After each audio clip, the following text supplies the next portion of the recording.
What's up guys, Sean here, and today we're going to talk about the Rodney Reed case yet again.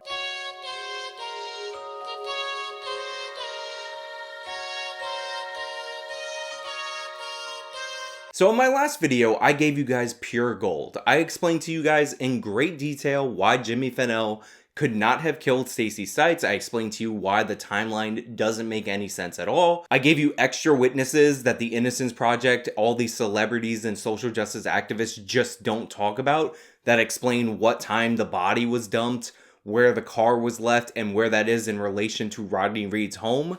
But still, I got a lot of comments and I got a lot of messages on Twitter about how I was totally wrong about this, and in fact, Jimmy Fennell did kill Stacey, and on top of that, they covered it up and framed Rodney Reed. Now, we are going to go over the they that supposedly framed Rodney Reed and how ridiculous these conspiracy theories about Rodney Reed not being the killer of Stacey Stites are. But before we get into that, I have to acknowledge something else that happened in between my last video and the making of this video. Now, after making my last video, I actually got a shout out from Devin Tracy, who is the owner and content creator for the YouTube channel Atheism is Unstoppable. Now, normally when I mention this, I would link the YouTube video where I got the shout out so you could check it out for yourself. Also, I think it's good supplemental information since he's also covering the Rodney Reed case.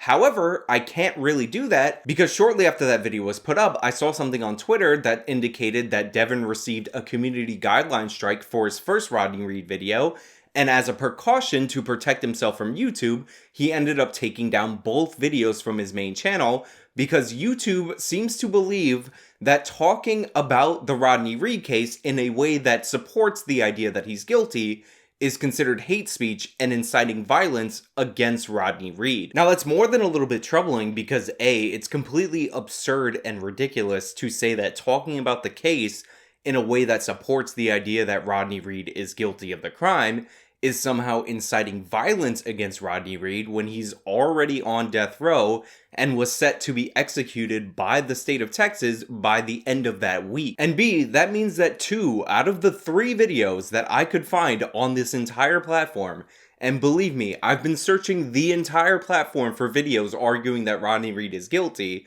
2 of them were gone, and the third one was my video. Now I'm going to link one of his backup channels in the iCard and the description box of this video if you're a follower of Atheism is Unstoppable. That's usually where he posts after he gets a strike that prevents him from being able to post on his main channel.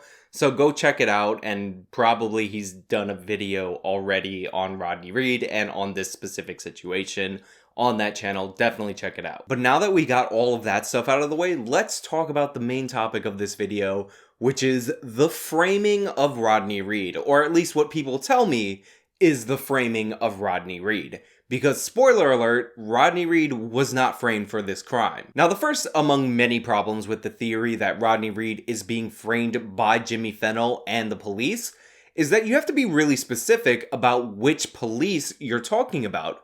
Because Jimmy Fennell worked for the Giddings Police Department.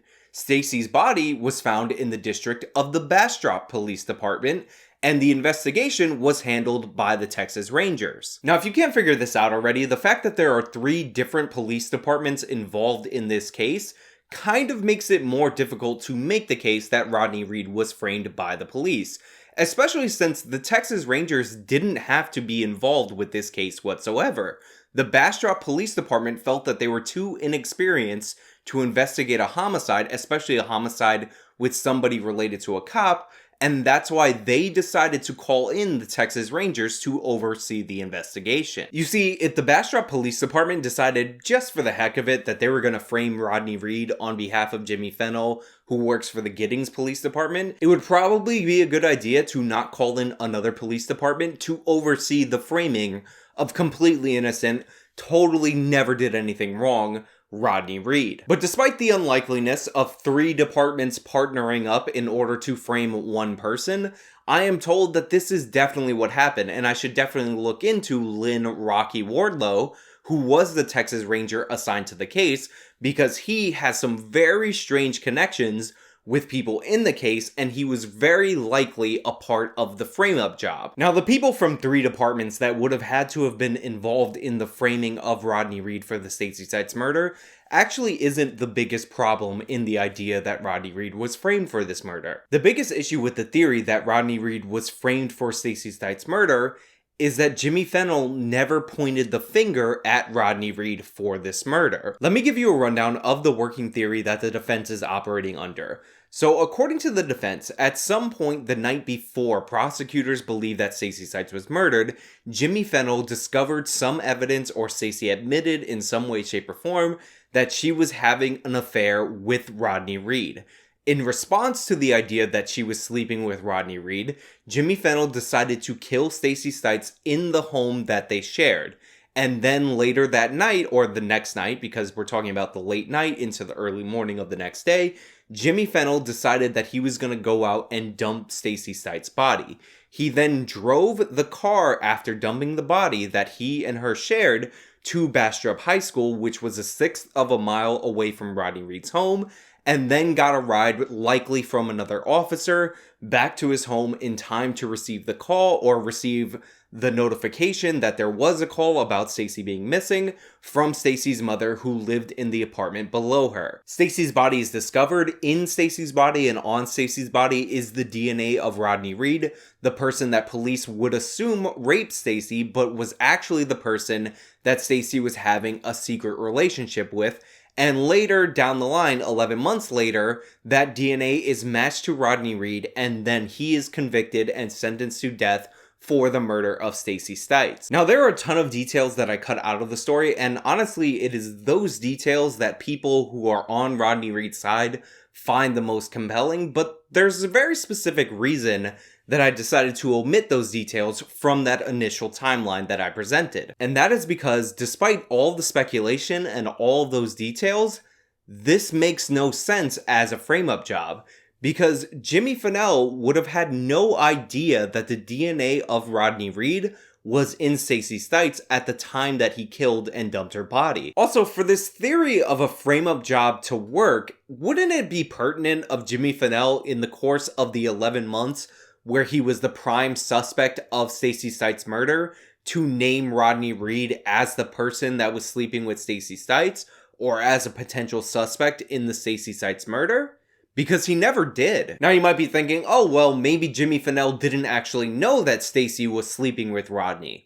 But if he didn't know that Stacey was sleeping with Rodney, why did he dump the car so close to Rodney Reed's home? You see, this 11-month timeline where Rodney Reed was never even thought of nor considered a suspect in Stacey Stites' murder is the death nail in Rodney Reed's case for innocence. You see, according to Rodney, who signed a statement when he was first brought in for interrogation saying that he never met and he didn't know Stacey Stites before he claimed that they had a months-long relationship, his relationship with Stacey Stites was well known in his circles by a lot of his friends. And in fact, over the years, the defense for Rodney Reed has put forward about 20 witnesses, the majority of them Rodney Reed's friends and family, who say at one point they saw Rodney Reed with Stacey Stites, and this was a commonly known relationship. So according to Reed, this relationship was well known amongst his family and his circle of friends. Now, isn't it a little bit strange that among all of these witnesses that Rodney has produced after the fact,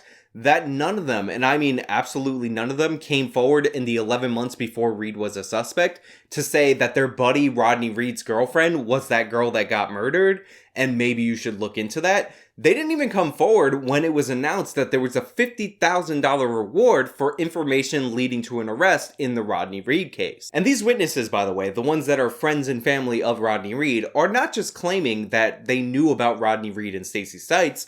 Some of these witnesses are claiming that they knew about Rodney Reed, Stacey Stites, and that she was engaged to Jimmy Fennell. In fact, Rodney Reed's cousin claims that he was with Rodney Reed when Jimmy Fennell pulled up and threatened him for sleeping with his girlfriend. 2 weeks before Stacey Stites' murder, me and Rodney, we were walking down Hill Street.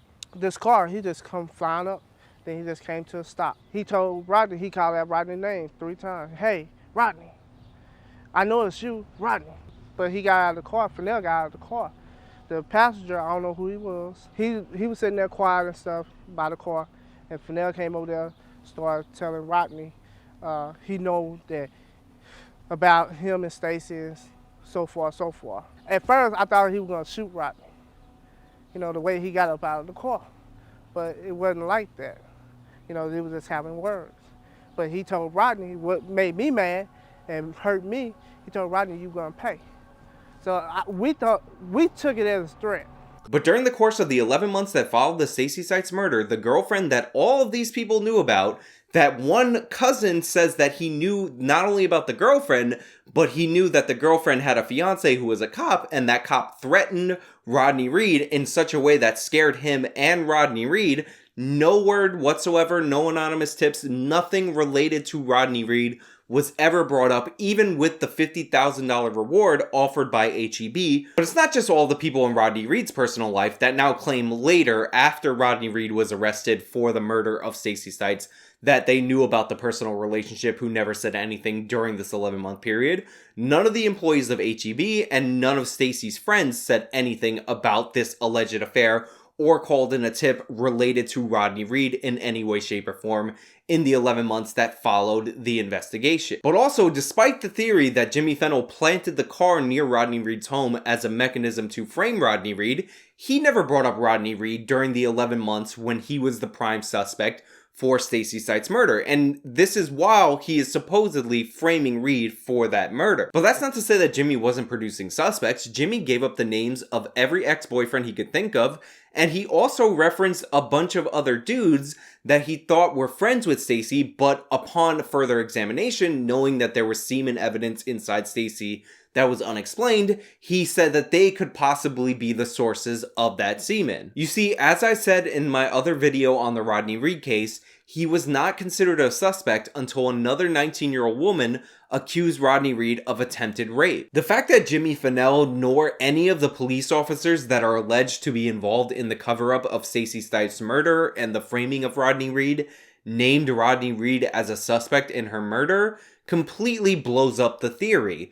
Because at the time that Jimmy Fennell would have murdered Stacey Stites, it would have been impossible for Fennell to know that Rodney Reed's DNA was both on and inside Stacey Stites. And yet, allegedly, we are to believe that he planted the car at the high school that was just a sixth of a mile away from Rodney Reed's home in an effort to frame him, but he'd never implicated him because he was counting on the idea that there was somehow DNA evidence that he could not have known about to tie Rodney Reed to the case. The only way Fennell planting the car near Rodney Reed's home makes sense is if he had knowledge that he could not have possibly had that Rodney Reed's DNA was both on and inside Stacey Stites.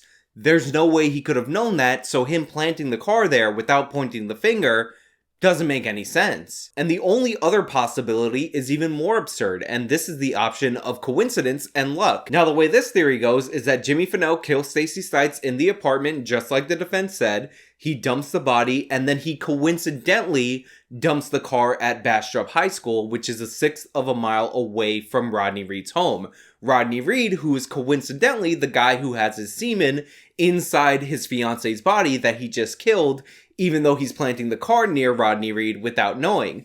Rodney Reed, who coincidentally beat a rape charge in '87, where he claimed that he was the alleged victim's secret boyfriend and the jury bought it. Coincidentally, the same Rodney Reed, who 6 months before somehow got his DNA inside another rape victim that happened to occur around the same area where the car was left.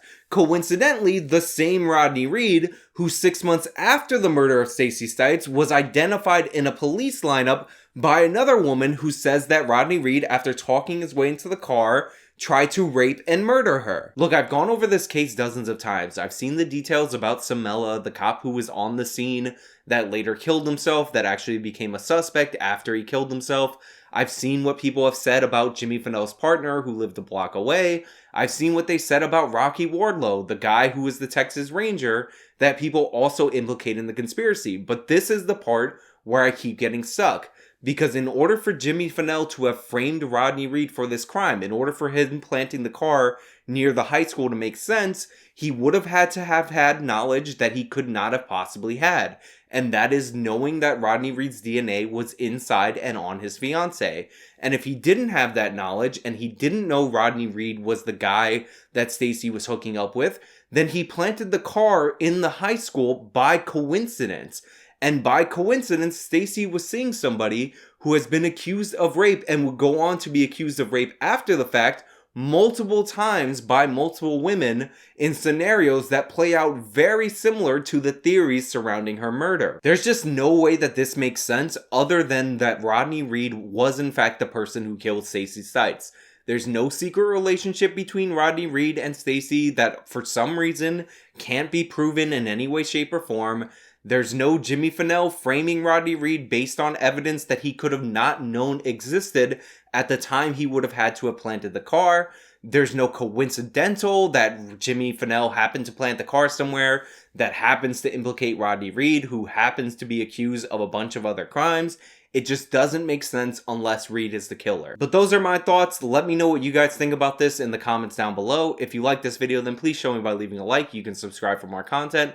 Follow me on all my social medias. If you want to support me, you can do so buying a t-shirt. Use promo code DUMBPROMO for 10% off. Links in the description.